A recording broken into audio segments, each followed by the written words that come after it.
77. dersi Sünen-i Tirmizi'den. Elhamdülillahi Rabbil alemin ve salatu ve selamu ala seyyidina seyyidil enbiyayı vel mursalin ve ala alihi ve sahbihi ecma'in. Dersimiz Sünen-i Tirmizi'den bir maruf hadis var. Hadis-i İbn Abbas diyorlar ona. Abdullah bin Abbas radıyallahu anhuma, Hazreti Abbas'ın oğlu Abdullah bin Abbas. Abbas Peygamber Aleyhisselam'ın ağalarının biri. O da bir yaş oğlan Peygamber Aleyhisselam'la birlikte bir yerden geliyorlar. Gelişi de at uluğlu geliyorlar. Eşen idinna, eşen üstünne, bu da Peygamber idinna. İkisi birlikte geliyorlar. O zaman şu gelişine Peygamber Aleyhisselam yanka bir nasihat verme oluyor. İbn Abbas'ın orada itiyor. Hani İbn Abbas radıyallahu anhu قال كنت خلف النبي sallallahu aleyhi ve sellem. Men Muhammed Mustafa sallallahu aleyhi ve sellem bilen bilece at uluğun idinne, eşeğin idinne bilece minik geliyordum. O zaman sonra Peygamber Aleyhisselam ona yüzden ittifakale ya gulam, ey oğulcuğum dediği bir muhabbet bilen, ey oğlan inni uallimuka kelimatin, men sana bir neçe tane kep öğreteyim. Bir neçe tane bir fehm var, bir bilmeli zat var, ilmi daniş var. Keteğer sen şol men öğreten zatlama qaim olsan, onda sana köpten köp peyda edeceğini aytırdı. Uallimuka kelimatin, men sana neçe kep öğretecek. Avvakına mı? İhfadillah yahfadke. Sen Allah'ını koruyor, Allah seni koruyor. Allah'ını koruyor, Allah Teala'nı koruyor dediğinde menzur ne mi? Sen Allah'tan şeriatını koruyor. Sen Allah Teala'nın ahkamatını koruyor.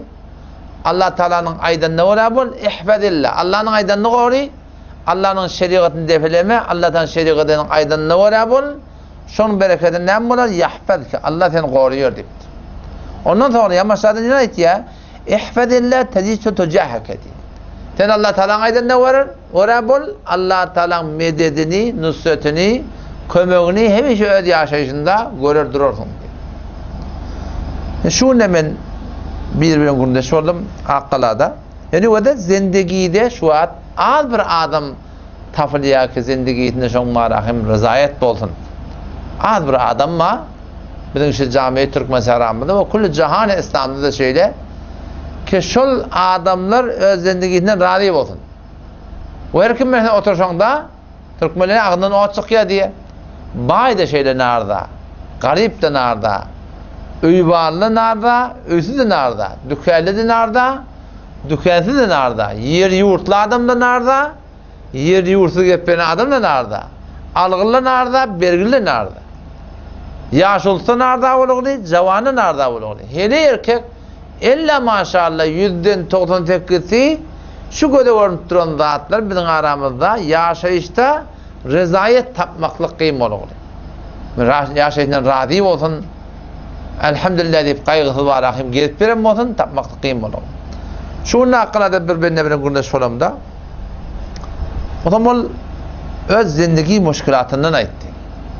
Kadim de olsa olan o ne mi oldu? Şeyle ben korktum, bana cadı oğlum kadip, falan oğlum kadip, beyden mi kadip, şeyden mi kadip. O zaman böyle halatlarını aytmadı. Ayalımda şform oluyor. Onu da cadı oltturlam, onu doğa verttirlam, falan oltturlam. O zaman ben ona Mufti Merdani'nin şımar telefonunu verdim. İnşallah şimdi Mufti Merdani şu adamın işine belet, sen şuna ol barsan. Ben de adım Berat dedim. Ben kadim ama Allah'ın doğası. O zaman ben ona dedim, o da dedim, yaşayışta her bir ittifakı ki düşüyor, elinden tiken kesme olsun, bıçak kesme olsun, palta değme olsun, türsüp yıkılma olsun, ayağına kerki değme olsun, motordan yıkılma olsun, maşinin ağma olsun, navun marahın dargaması olsun, geminin ağması olsun, oğlan kuşağına müşkilat gelmesi olsun, tamam şimdi beni içirikleri kemedatı gibi var. Şunun iki tane sebebi var. İki daha sebepli oluyor. Umumen bir şun zahir sebebini gördüğüz, batında anırda var yatan kuruma şunu gördülmeye. Halbuki hakikat şu ahirdeki batındaki yatanda. O ne mi? Zahir sebebi ne mi? Motor çakışıptır, turmu tutmadı diyen, gözüm görmedi diyen, falan oldu diyen, Şu zahiri esbabları kemalini çalışıyor cemaatı boyunca ikini otlaptır, falanı otlaptır, tamını otlaptır, falanı otlaptır.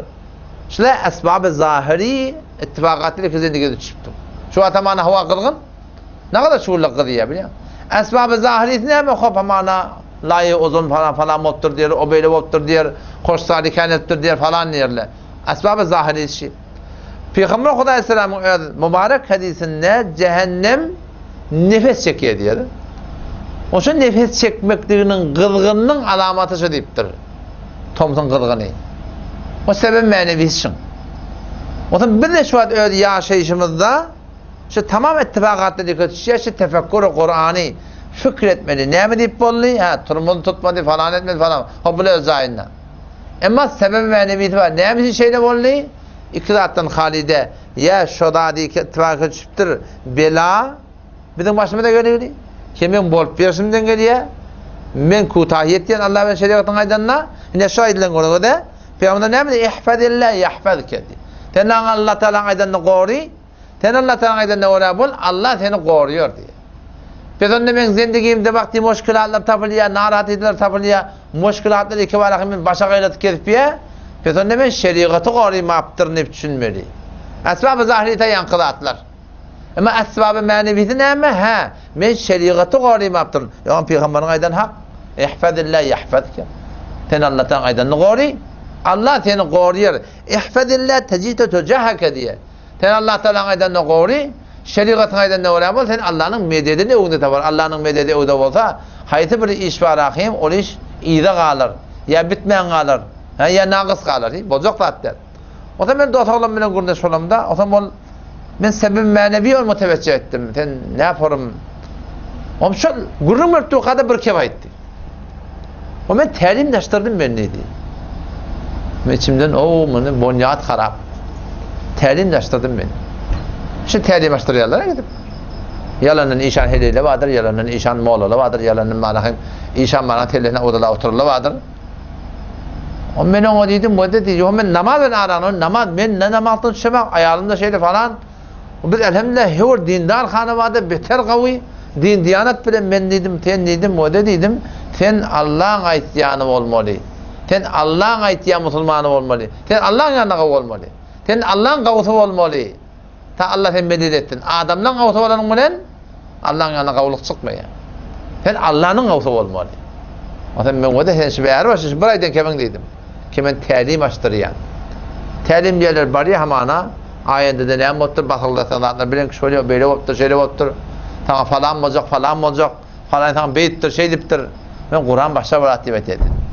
20. paran başçagan okuyanda şeyde okuyup kayıtlan 20. paran başından sonra kasastır. Ayşe 6. 7. ayetidir. 20. parandan kayıtlan. قُلْ لَا يَعْلَمُ مَنْ فِي السَّمَاوَاتِ وَالْأَرْضِ الْغَيْبَ إِلَّا اللّٰهِ وَمَا يَشْعُرُونَ اَيَّانَ يُبْعَثُونَ Kul ayet peygamber la ya'lemu bilmeye men fis semavati vel ardil gaybe illallah asmandaki yerdeki batırıl yatandatları hiçbir kim bilmiyor meğer Allah Teala biliyor. Allah'dan başka batırılığını bilecek yok. Onun sen barıp inne talim açtırmakla ha şu dağıtlar şey etiqatlar bir de Hudayın gözünden çürüklü o zaman sana nimet diye cadu yok hoş ya. O zaman senin sıratlar sebep böyle başına bela gelmektedir. Biz onunla o da işte Peygamber Huda Aleyhisselam'ın şu mübarek kefine göre İhfazillah yahfazke. Sen Allah Teala'nın aydanını koru. Sen Allah Teala'nın aydanını koru bol. Tecid tecahhake. Sen Allah Teala'nın mededini, nusretini öde aşağısında görür durursun deyip. İhfazillah yahfazke. Sen Allah Teala'nın aydanını koru. Allah seni koruyor. Biz onunla o da zindagi rozmerlemizde hayati ittifakatlı dikişe şuna fikretmeliyiz. Ne bileyim şeyle oldu şey. Ne bileyim ben motordan yıkıldım. Ne bileyim maşinim ağdı. Ne bileyim ben maşinin motoru yandı. Ne bileyim falan oldu. Ne bileyim böyle oldu. Ne bileyim şeyle oldu. O hatta ne bileyim ben izdivacımda namaffak oldum. Ne bileyim bana doğru hayata taşımadı. Ne bileyim ha işte da şuna fikretmeli. Ya belaşı ben bol peşinden şey. Yok o da imtihan şey. Buradan imtihan bilen belalığını bilecek bolsan, bela tabi bol peşinden geliptir o. Huday söymeyiptir, çubu seda, çubu Huda sedan eder. Agar bu kore devam ederdi. Huda Kur'an'dan sonra sen malakın işin doğrulanmıyor. O zaman şol başa gelen dat ne için? Ha şuna çok kolum. Zihnim çarşak oluyor. Başına gelen müşkilatlar bela mı ya imtihan mı? İmtihan mı da Hudayın söyün benneti oluyordu. İmtihan mı da Allah Teala'nın dereceğini alacak oluyor da. İmtihan mı da sen onun Allah Teala'nın bir dereceğin mi? Sen bu erzişin mi? Huday seni imtihan et, durabileyim. İmtihan mı olsa burada sen perişan olmuyor. Serasime olmuyor. Sen zindiginde var akım çelem çerçi tapılmıyor. Sabit kadam duruyor. Ama bela olsa sen var akım sergeçte o hayran edecek müşkilatlar. Şunu her kimini öz fikretmeli. Te kulan gazi etmeli. Halkın hakkında halkın maşine alıptır falan mıdır böyle otur. Onun hakkında betgümen de olmadı at etmiyor. Huday biliyor her kim yağdığını. Ama öz hakkında, öz zindegin hakkında ne mi deyip şeyle oldu? Şunu fikretmeli. O zaman eğer tefekkür bizde doğrulansa var ya, biz günmeğin doğruluğunu yasasam. Huday Teala bize ömrünü kabul et. Bize oğlun hamını kabul et. Ama Allah Tebareke ve Teala şu zat-ı keşikeceğin kanakını getirip tu, günlüğün yaktığını getirip tu, şiyedik asma taklap duran Huday, bulutlar ekidip getirip duran Huday, günlüğden uğrayıp duran Huday Teala, şol Huday bize bizim ölümümüzden 70 beraber bizi bir kere kabul ediyor. Peygamber sallallahu bir tane oğlansı tapılıptır. Ama o oğlancık ağlap duran sahabalarımın daşta onu üşüttü öyle kim oğlan ka? Kim oğlan ka? Şondan ağından bir tane ana heyvay bağlam deyip çığırıp kucaklap alıp gitti diye. Peygamber sallallahu aleyhi ve sellem diye şu oğlanı eynete ne kadar kabul ediyor? Ya Resulullah beter kabul ediyor dedi. Ona Allah Tebarek ve Teala oğlan şeyneni oğlanı kabul ediyor. Şundan beter 70 beraber beter kabul ediyor. Ata oğlanla biliyandır. Oğlanı vuruptun, ağladıptun. Ona da yüreğinde muhabbet var son. Ata oğlanla şimdi biliyandır. Oğlanı zaten. Kaharın getiriptir ha. Lap çivikle vuruptun desene. Ama onda da yürekte şuna muhabbet var. Biz mahluk olup sizlere Huday Teala ne kadar muhabbetli olmalı bize. O zaman şey çok kolayam var da şu zindagide şu iktidada hem işe derini yaptırmalı. İttifakatı dike düşüyor. Şu tadafı kemi ne şeyle oldu. Ne şey namazda kimselik var mı? Namaz cemaati kimselik var mı?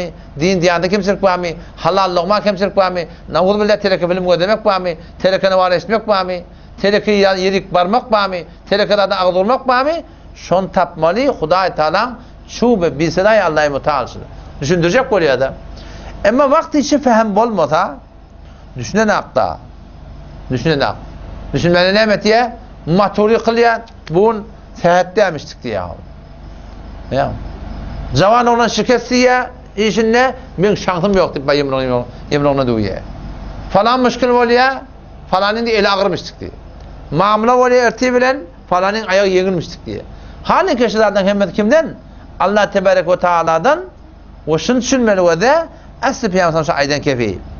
Peygamber ne mi diye? Ya gulam, ey oğul, ben sana bir nerse ancak gurrunu öğretecek. İnni uallimuka kelimatin, ben sana bir öğretecek de atlanma. İhfedillah yahfedike.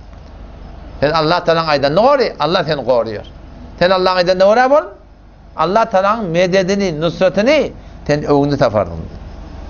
İzin ne kurumur gen kurum. O da ne mi? İzâ se'alte fes'elillah deyip. Her vakti ki dileten Allah'tan dilet. Ve izâ ista'ante festa'in billah. Her vakit kömek talep etsen Allah'tan kömek talep et. Peki dileyende kimden dilemeli? Allah'tan dilemeli. Kömek talep etsen kimden kömek talep etmeli? Allah'tan kömek talep etmeli. Niştâdır kav gurrumma ve de. Peygamberimiz deyip de ve de İzâ se'alte fes'elillah. Dileten Allah'tan diledik. O sen şu an oğlundan da burada dileyen kimsin? Falancan falan ver deyip. Dostundan da dostman kardı ver deyip de sen dileyersin. Şeyden, her şimdi birbirinin onu getir, bunu getir, birbirinden dileyip durdun ki. Ve ista'an tefesta'in billah. Her vakit kömek talep etsen de Allah'tan kömek talep etme. Yapıyorsa, ağırdaşa Kur'an alıp ver dedim, ben kömek talep ettim. Gel dostum motoru iptiriş diyerdin, kömek talep et diyerdin. Onun için Peygamber ayetleri ne emrediydi? İşte zahir görüp durursun olanında. Peygamberin menzuru şu olmalı. Peygamber ne kadar? İzâ se'alte fes'elillah. Dileyende Allah'tan diledik. Ve izâ ista'ante festa'in billah. Kömek talep etsen Allah'tan kömek talep et. Sen her işinle birbirinden dileyip durdun. Onu gerek, bu gerek, pir gerek, fırgın gerek, kömek gerek, falan gerek. Onu alıp ver, bunu alıp ver deyip durdun da. Şimdi sadece Müslüman'dan bir gururun var. Kesin doğru düşünmeli. Peygamberimiz aydanı ne hemen hakkında? Alem cihanna hemme zadi Hudaýdan dilep bolmaýar. Hemme zadi Hudaýdan dilemek dogurdy. Bir şay kelläňden sual getsin Allah'ım bu gece näme diýdi. Hemme zadi Allah'dan dilep bolmaýar we hemme zadi bendelerden dilep bolmaýar. Bir zatla ba Hudaýdan dilep bolmaýar. Bir zatla ba bendelerden dilep bolmaýar. Hudaýdan dilep bolmaýan zat näme? Hudaý Taala hemme zadi kadir ki yerin başına barıp traktör koyup ya Allah mene traktöre getirip verdim yer sürüp verdi deyip bolýan Hudaý Taala. Bolar mı şeyle? Ya Allah bana çay demlep ver. Doğa edip otursan ya Allah bana şu çörek pişirip ver. Deyip bolar mı Hudaý Taala? Şimdi deyip bolmaýar Hudaý Taala.